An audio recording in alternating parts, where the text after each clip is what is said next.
নমস্কার বন্ধুরা, সন্ধ্যা রান্নাঘরে আপনাদের স্বাগত। আবারও চলে এসেছি নতুন একটা রেসিপি নিয়ে। আজ আমি করে দেখাবো কষা কষা ঝাল ঝাল মুরগির মাংস রেসিপি। বন্ধুরা, আপনারা যদি কোনো রেসিপি জানতে চান বা দেখতে চান আমার কমেন্টে জানাবেন। আপনারা কমেন্ট করলে ভিডিও করতে আমার খুব উৎসাহ বেড়ে যায়। তাহলে আপনারা অবশ্যই কমেন্ট করবেন। তাহলে চলুন ভিডিওটা শুরু করা যাক। প্রথমে আমি এখানে 1 কিলো মুরগির মাংস ভালো করে পরিষ্কার করে ধুয়ে নিয়েছি। এখানে আমি এক কড়ার মধ্যে কিছুটা তেল গরম করতে দিয়েছি। এখানে আমি 4টে পেঁয়াজ কুচি কুচি করে কেটে নিয়েছি। ওই পেঁয়াজগুলো কড়ার মধ্যে দিয়ে ভেজে নেব।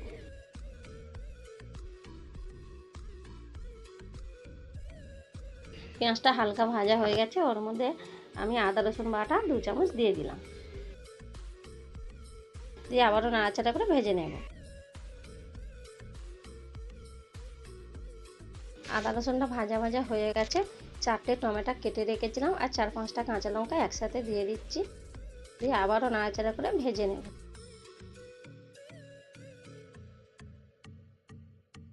বন্ধুরা, সমস্ত মশলাগুলো ভালো করে ভাজা হয়ে গেছে।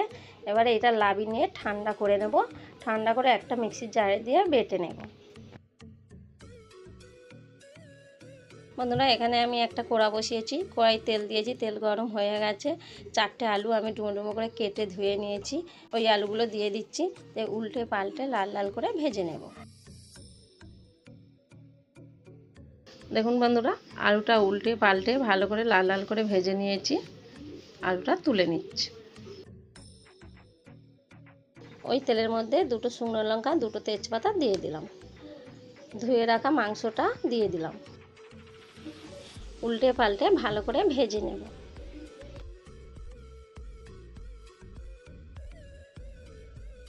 দেখুন বন্ধুরা, মাংসটা ভালো করে ভাজা হয়ে গেছে।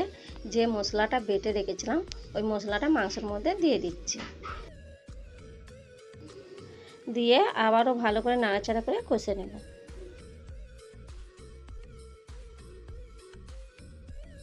দেখুন বন্ধুরা, মাংসটা ভালো করে কষে নিয়েছি। কতটা জল ছেড়ে দিয়েছে। তো আমি ওর মধ্যে যে আলুটা ভেজে রেখেছিলাম ওই আলুটা দিয়ে দিলাম। দিয়ে আবারও উল্টে পাল্টে ভালো করে কষে নেব।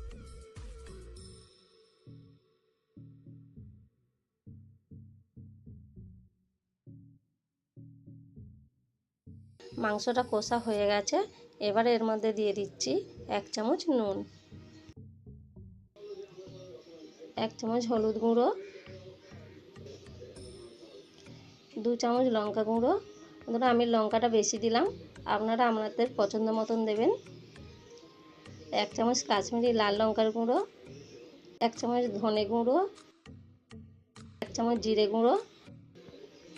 এই সমস্ত মশলা উল্টে পাল্টে ভালো করে কষে নেব।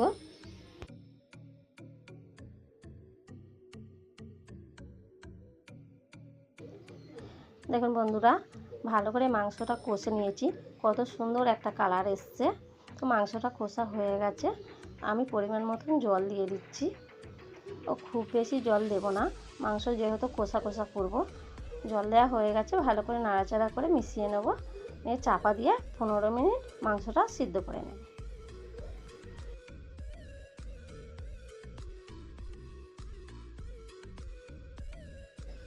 বন্ধুরা, 15 মিনিট হয়ে গেছে। চাপাটা খুলেছি।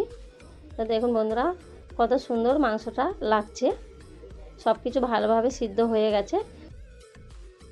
ওপর থেকে একটু গরম মশলা ছড়িয়ে দিচ্ছি। গরম মশলা দিয়ে আবারও নাড়াচাড়া করে ভালো করে মিশিয়ে নেব।